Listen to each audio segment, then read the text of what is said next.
খুলনার রূপসা উপজেলায় কৃষি ব্যাংকের ভল্ট ভেঙে ১৬ লাখ টাকা চুরির ঘটনায় ইউনিস শেখ নামে এক যুবককে গ্রেপ্তার করেছে পুলিশ। বান্ডেল থাকলে প্রতি সেনমানিতে টাকা বাঁচবে। বিকাশ সেনমানি বান্ডেল কিনে জিতুন প্রতি লেনদেনে।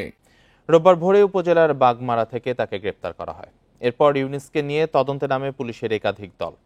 বৃহস্পতিবার রাতে বেশ কয়েকটি তালা ভেঙে ব্যাংকের ভেতরে ঢোকে দুর্বৃত্তরা। পরে ভল্ট ভেঙে ১৬,১৪,০০০ টাকা নিয়ে যায় তারা।